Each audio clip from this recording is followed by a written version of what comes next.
What's up, YouTube? It's the one and only E-Fitness. Today I'm going to talk to you about nutrition. Just got back from a workout, so I figured that it's only fitting that I talk about the most important aspect. Now, I'm not a nutritionist, but I have been able to obtain results because I have done my research in regards to nutrition. And when someone asks me what should I eat to get big, it's kind of hard for me to give them an answer because everyone's different. We have different genetics, we have different lifestyles, we have different body types. But what I can tell you is the most important thing is that you have to start. A lot of people tell me that they want to get in shape, but the same people that tell me that they want to get in shape, those are the same people at McDonald's getting a milkshake. Now, before I knew anything about counting macros or using any type of applications to see better results, I would eat intuitively. I would eat about 4 times each day, and I would even eat, as opposed to eating chicken breast, I would eat chicken wings or chicken thighs, or even worse, chicken drumsticks, for me at least.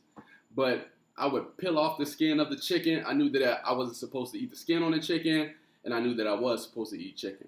Okay, that's all I knew. This is prior to me engaging in any type of research. I'm a lot more insightful now.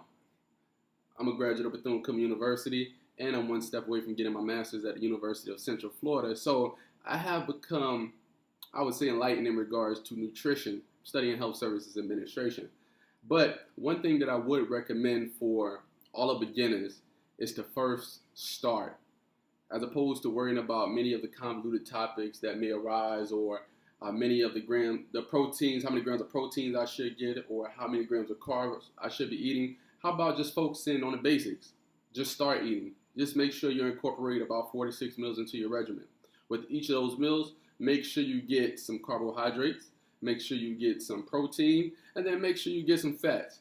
And once you get better, make sure the protein that you are getting is from a good protein source, a lean protein source. And then you can make sure that your fats are coming from good fat sources. You can make sure that the fats are good fats as opposed to saturated fats or trans fats, which are even worse. You want to make sure you're getting the mono or the polysaturated fats. Then once you start getting to carbs, you can make sure that your carbs are complex carbs. Or if you aren't eating complex carbs, you should know when the best time to eat carbs that aren't complex, such as white rice.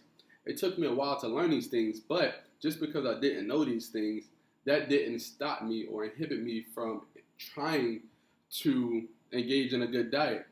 When I was in college, I still am in college, but in my undergrad years, I didn't have a stove. I had to eat whatever was in the cafeteria, and sometimes it was horrible. It was really horrible. But, hey, me and my brother, we saw chicken breast. We would get the chicken breast, and we would peel off the skin, and we would have about 2 pieces, and we saw all type of gains. And another thing that I want to emphasize is that you don't have to be perfect. I remember walking at night to the corner store in college, okay? Listen to this.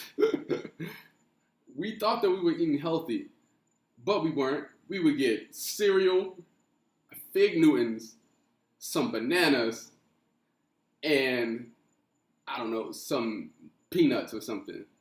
It's hypothetically speaking. That was at least 150 grams of carbs at night when people tell you not to eat carbs. But that didn't stop us from seeing gains. We kept seeing gains, but now that we're a little older, we know that that probably wasn't the smartest move to see results. Now, once you become a little more knowledgeable about your diet, I would say that it would be a wise idea to begin to count macronutrients, such as your carbs, proteins, and your fats. One thing that has helped me out is the incorporation of the MyFitPal into my daily regimen. It makes things a lot easier as opposed to doing mental math. And I am an educated man.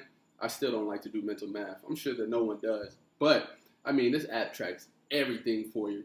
It tracks the sodium. It can track the water, track the amount of steps you take. Excuse me. But hey, I would definitely recommend it, and I definitely recommend it to my clients. Now, before I make this video too long, I would like to say that in all, after all of this, the most important thing is just start, man. Just start. You don't have to be great to start, but you do have to start to be great. So stop making excuses. Just eat right. Signing off today. It's the one and only E-Fitness. Don't forget to comment, subscribe, share with a friend, like my video, and I'll do it again. I'm out.